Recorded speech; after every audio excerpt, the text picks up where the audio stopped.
When we wake, hear the birds and see the sun. Side by side our fears are done. Oh, the good times just begun. Oh, we know what we have, let's hold on tight. Found what we're looking for in life.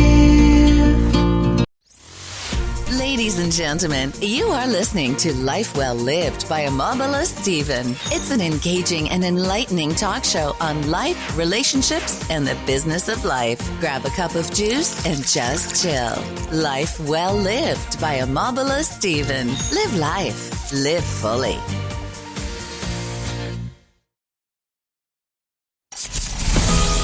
Want to grow your business and take it to the next level? You are now tuned in to this week's episode of our podcast. Today we are going to interview some of the greatest and most influential minds in our field. By sharing our collective expertise, we will show you how to harness, control, and use your own skill set to achieve ultimate success.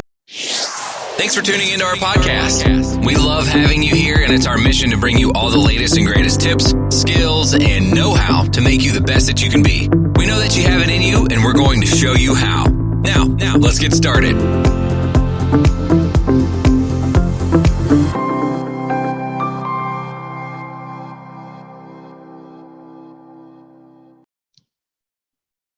This is Omobola Stephen. I'm your host, Omobola Stephen, on the show today. Now, on this podcast, I'm focused really on personal development and self-improvement topics with the occasion of amazing guests. So who come to the show to share their insights on topics and subjects on the personal development.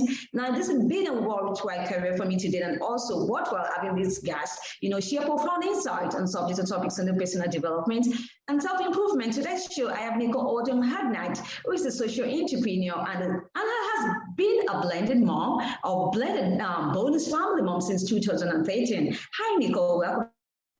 Hi, how are you? Omobola Stephen.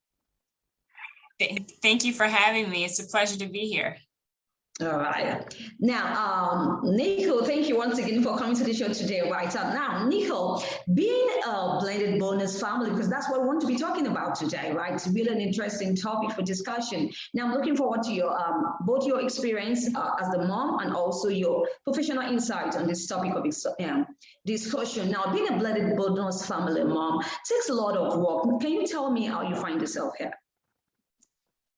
Being a mom, it just within itself is a task and a chore on its own. Being a bonus mom is definitely one to definitely write a journal alone about. It's definitely it's a glorious thing to have other children that are up under your wing. That you're now responsible for, that you have to show the way to, and they look up to you. They walk in your path. You have some challenges, you have a lot of hurdles, but there are glorious times that go along with that. Interesting. Now, is there anything like preventive parenting? Because I know that you also focus on that. Yeah, I do focus on preventive parenting, but my style is, I don't do a lot of preaching to my kids. I like to live a certain lifestyle. And for instance, my bonus kids that lived in the household were girls. I'm a woman, so instead of me being the preachy type of woman that's naggy, especially when they came in their teenage, I did a certain type of walk so they can emulate what I do. Instead of me saying, "Now you do this and you do that," a lot of people learn by what they see. And so if I'm going to dress a certain way, they learn by watching how I dress, or sometimes how I speak. My verbiage sometimes can get a little loose. But if my grandmother taught me to wear a slip. when I walk out of the house with a certain type of skirt or dress. So you couldn't see my undergarments through my clothing. So I expect them to emulate that. They ask me why I do that, so I can explain to them why. It's the things that as a woman that it's the unspoken that they notice. And I notice as the girls got older that they do. And it's things that I do that I see them now as 20, 21, and 25-year-olds that I'm like, I do that. It's strange to see that. And I know that no one else taught them that because it's something special that I do. Oh, but I never said it. I never said it to them, but it's something that I do. Was it intentional? Was it intentional? It was the strong things that I wanted them to really pay attention to, because as women, we need to do certain things. We have to clean certain areas of our body. We have to wash a certain way. We have to walk a certain way. We have to do certain things, or we have to clean. We have to do certain things as women. And I wanted these young ladies to do certain things and to pay attention to certain areas, either of their body, of their rooms, of their house, or whatever. And I think it's when you have a teenage girl or even boy, it's that unspoken that makes a big difference to them sometimes. Because if you nag and you tell them what to do as a teenager, you're going to be, oh, whatever, I'm not going to do that. I'm not going to pay attention to them. But if they see you doing it, it's just that unspoken. It just makes a big difference. I know that, but really, Nicole, what's the place of open communication in this discussion here? Because I think that open communication is also important. You can expect your children to just continue to emulate your actions, emulate your behavior without really communicating, right, what you're doing to them. So it's not that we didn't have the communication. I think that if you're not that very nagging parent, and see, I wasn't that nagging parent. My kids were able to still come to me and feel comfortable with coming to me, because I had one that came to me and talked to me about some personal things that I never thought that we would have the conversation. And as the conversation was going on, my mouth was like, I can't believe we're sitting here talking about this. And I was honored to be having the conversation with the child, and I was just honored that the child chose me to share the most intimate secret with, especially since it wasn't my biological. I was honored to that fact. And I cherished that moment. But again, it was me not being that preachy, me living my honest and true self, me making sure that they saw what a woman should be doing with her personal hygiene, with a man, and not being trashy or tacky or anything like that,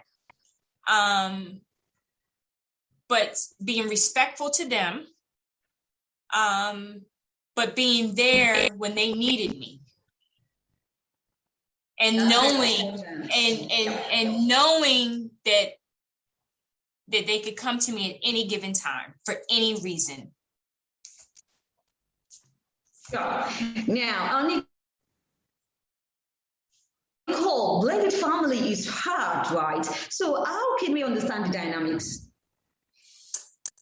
It's very hard to understand the dynamics because each person in the blended family is their own. Just like everyone outside, whether blended family or not, they have their own personality. They come around at their own given time. Thank goodness in my blended family that the children, they fell in love, instantaneously. They were like kumbaya right away. Yeah, they were kumbaya right away. So that was a great thing. We just had a rocky road because of some of the outside that came in a little early on in our relationship. But we managed to get over that hurdle. It took a little while, but we managed to get over that hurdle a little later on. And once we did, everything just fell right into place. And our family is just doing great. Everybody is falling into place. Everybody is growing into their careers. We have one left in college. Now we actually have two. My oldest son decided to go back to school.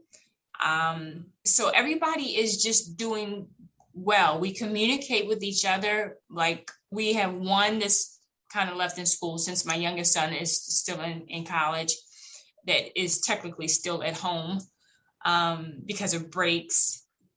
But we work well with each other and the kids communicate, and Christmases are still the same, or holidays. They come visit and we just mesh very well, which is really a blessing. Yeah, it's really a blessing. Yeah, so for those who are in a blended family who may be going through a rocky road or maybe in the thick of things, hopefully you will reach your rainbow or your pot of gold at the end of that rainbow sometime soon. Just keep praying and keep your head up and, keep looking, towards the sky, and, hopefully you'll come out of things. Sure. Now, really, I wanted you to share some tips that can help, those who in this situation, that can help them too. Do you have any tips you can share? I would say communication with your spouse or your partner, that is definitely great. The communication worked wonders. Therapy also helped us. And I would say not only therapy with your spouse, but therapy for the whole family. One-on-one therapy, if you want to do group therapy, but one-on-one therapy, definitely, I would definitely recommend that.